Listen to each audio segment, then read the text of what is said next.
अस्सलाम वालेकुम। Imran Ali from platform of Zafar associate at Gulberg green.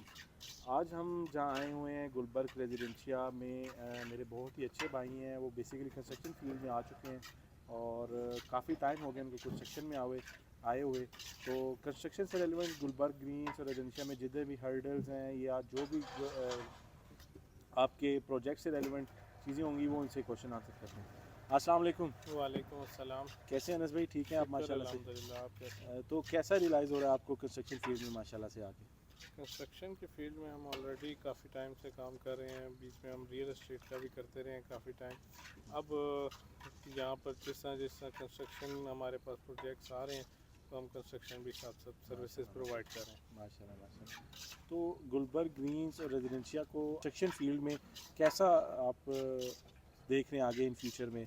Construction has compare to 2020 से आपको कंस्ट्रक्शन फील्ड में कितना बूस्ट नज़र आया है गुलबर्ग ग्रीन्स और रेजिडेंशिया में? कंस्ट्रक्शन की फील्ड तो चलें है ही है। कंस्ट्रक्शन में कितना बूस्ट आया और कितना यहाँ पर प्रोजेक्ट्स का है।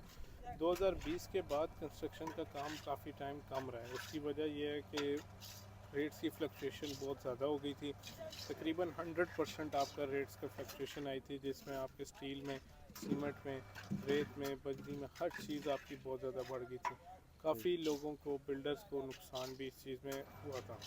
मगर अब आने वाले टाइम में दोबारा से, क्योंकि देखें जिसने कंस्ट्रक्शन करनी है ना, कंस्ट्रक्शन हमेशा दो तरह के बंदे करते हैं। एक बिल्डर आपका करता है जिसने घर बना के बेचना है, और दूसरा एंड यूज़र करता है। एंड यूज़र ने, जिसने अब घर बनाना है, उसने 4 साल बाद भी बनाना ही है। रेट्स ना कम होने हैं, ज़्यादा ही होने हैं। ठीक है, तो लोग जिसने घर बनाना है, आहिस्ता आहिस्ता उनको भी आदत होती रहती है। जिस तरह पेट्रोल है, सारे कहते हैं जी महंगा हो जाएगा, कोई भी नहीं डलवाएगा। ऐसे ही ठीक है, फिर भी डलवाते हैं ना सारे। वो 2 दिन ये सब्र अब कर लेते हैं। बेसिक नीड है, कहने का मकसद आपका ये है कि तो उन्होंने पूरा करना ही करना है। जिस तरह आने वाले टाइम में अब कंस्ट्रक्शन जो है ना, क्योंकि बैरिया में इस टाइम आपको पता है वहाँ पे बिल्डर नहीं है, वहाँ पे कंस्ट्रक्शन का काम बहुत कम हो गया। तो उसी तरह अब गुलबर्ग में काफ़ी कंस्ट्रक्शन का काम बढ़ता जा रहा है। सही है। और आने वाले टाइम में जिस तरह ये सोसाइटी नॉन डेवलप प्लॉट्स को पोजेसन दे रही है, और अभी काफ़ी आपने देखा है डेवलपमेंट लगी हुई है, तो जिस तरह इन प्लॉट्स को पोजेसन मिलेगी तो मज़ीद कंस्ट्रक्शन यहाँ पे ज़्यादा होती रहेगी, कम नहीं होगी। तो क्वेश्चन मैं आपसे ये पूछूंगा गुलबर्ग ग्रीन्स और रेजिडेंशिया में, आपकी गुलबर्ग ग्रीन्स और रेजिडेंशिया का इंफ्रास्ट्रक्चर के बारे में आपसे थोड़े से क्वेश्चन आंसर करूंगा।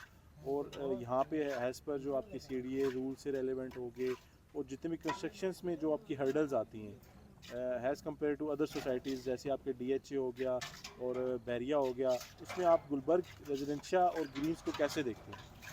देखिए, सबसे पहले गुलबर्ग इंफ्रास्ट्रक्चर जो है ना, अगर आप बात करें तो इंफ्रास्ट्रक्चर सबसे अच्छा इस टाइम गुलबर्ग का ही है। इसके अलावा किसी भी प्रोजेक्ट का इतना अच्छा इंफ्रास्ट्रक्चर नहीं है। उसमें सबसे पहले आप क्या काउंट करेंगे, लिंक आपका इस्लामाबाद पिंडी दोनों से लिंक ऐसा है कि आपको हर जगह पे, पिंडी जाते हुए भी 10 से 15 मिनट लगते हैं, इस्लामाबाद जाते हुए भी 10 से 15। एक्सेस मेन रोड से बहुत नज़दीक है।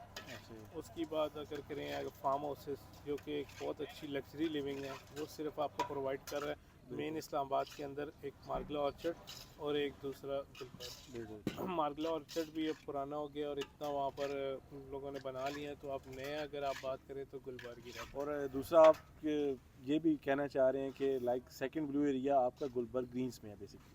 सेकंड ब्लू एरिया के, न्यू ब्लू एरिया की बात करें तो ज़्यादा अच्छा है कि न्यू ब्लू एरिया सारा जो है ना वो इस्लाम, और वैसे भी आपको पता है इन्होंने नाम भी उसका ब्लू एरिया ही रखा हुआ है, तो वो न्यू ब्लू एरिया हम काउंट करेंगे। ऐसे ही। और ओल्ड ब्लू एरिया फिर जिस तरह आप कह रहे हैं तो वो अराउंड 4.5 किलोमीटर पे है, और न्यू आपका ब्लू एरिया वो अराउंड 7.5 आई थिंक सो उस पे ऐसे है। ही।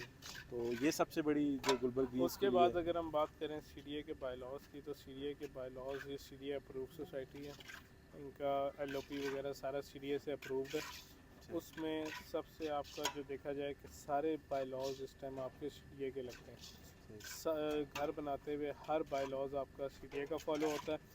जो सीडीए के बायलॉज हैं वो इसमें हम फॉलो करते हैं। दूसरा, सोसाइटी की बात करें तो सोसाइटी के इंस्पेक्टर यहाँ पर स्टार्ट से लेके एंड तक, वो आपने उनको चेक कराना होता है हर स्टेज। सोसाइटी के इंस्पेक्टर्स को आपने हर स्टेज पे चेक कराना होता है। वो आके आपका स्ट्रक्चर सारा चेक करते हैं कि किस तरह बना रहे हैं, क्योंकि अक्सर लोग ये करते हैं कि सरिया बचाने के लिए, सीमेंट बचाने के लिए हर चीज़ कम इस्तेमाल करते हैं। जिससे आपका स्ट्रक्चर फ्यूचर में अफेक्ट होता है। मतलब आप कह रहे हैं ये बैरिया की तरह डीएचई की तरह लुक आफ्टर करते हैं, लेकिन उस तरह से स्ट्रिक्टनेस नहीं है जिस तरह से होनी चाहिए या होती है, लेकिन वो करते हैं ऑलरेडी, आप ये कहना चाह रहे हैं? स्ट्रिक्टनेस स्ट्रक्चर में आपकी बहुत है, बाकी अगर स्ट्रिक्टनेस नहीं है ना तो वो किन चीज़ों में नहीं है कि एलिवेशन आपको अपने मर्ज़ी का बना सकते हैं। सही। उसके बाद आप अगर आपने आर्किटेक्चर कुछ करना है तो वो कर सकते हैं। पेंट वगैरह में आपको सोसाइटी नहीं तंग करती है, आपने जैसा मर्ज़ी कराना है, सही। ठीक है। बाकी सीवरेज सिस्टम पे और स्ट्रक्चर पे, इन दो चीज़ों पे सोसाइटी के स्ट्रिक्ट लॉज हैं और उन्हीं को आपने फॉलो करके आगे फ्यूचर में भी चलना है। और आपसे एक बेसिकली अहम चीज़ पूछनी है मैंने कि अराउंड आपने जैसे मानसून में आपने देखा होगा कि अदर सोसाइटीज़ में डीएचए बैरिया जो ड्रेनेज सिस्टम है गुलबर्ग का, वो आपको कैसा यहाँ पे बेसिकली दिखा? ड्रेनेज सिस्टम आप मेरे से बेहतर ही जानते होंगे। ड्रेनेज सिस्टम गुलबर्ग का काफ़ी अच्छा है।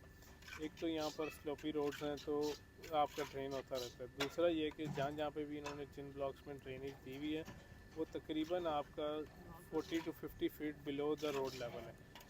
उससे ये होता है कि आपका जितना भी पानी इकट्ठा हो रहा है वो निकलता रहता है। और इसी के साथ ही हमारा ये जो स्वां नाला आ रहा था उसी के अंदर जाके कनेक्ट होकर रिवर में निकल जाता है। तो ना सोसाइटी के अंदर कहीं इकट्ठा हो रहा है, और जो ग्रीन वाला एरिया है वो उसमें जितना भी ड्रेनेज है बारिश के पानी का जो साफ़ पानी होता है वो सारा जा रहा है लेक के अंदर। सही आर्टिफिशियल लेक है आर्टिफिशियल 1600 कनाल पे अल्हम्दुलिल्लाह गुलबर्ग की है, वो काफ़ी बहुत अच्छा प्रोजेक्ट है गुलबर्ग का। बाकी आप मुझे अपने प्रोजेक्ट्स के बारे में बताएंगे। अल्हम्दुलिल्लाह अभी आपके जो बेसिक प्रोजेक्ट्स हैं कितने ऑपरेशनल्स हैं और इन फ्यूचर कितने आपके अराउंड कुछ उसमें हैं बेसिकली? देखिए हमारे इस वक्त जो चल रहे हैं तकरीबन 5 प्रोजेक्ट डिफरेंट ब्लॉक्स में चल रहे हैं, जिसमें H block, G block, L block, V block, T block, इनमें डिफरेंट प्रोजेक्ट्स चल रहे हैं। 7 मरले के, 10 मरले के, 5 मरले के।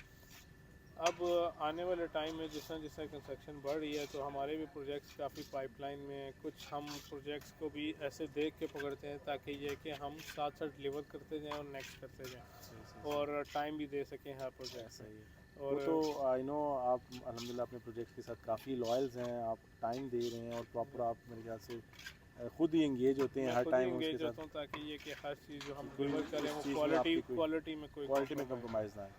अभी भी आपने हमारे प्रोजेक्ट देखे हैं, इनमें आप ऐसे ही है। कंस्ट्रक्शन देखें, क्वालिटी देखें हर चीज़ की, तो वो आपको अबव द लेवल नजर आएगी। ऐसे ही। तो बाकी अनस भाई आपके साथ अल्हम्दुलिल्लाह आपका टाइम मैंने लिया।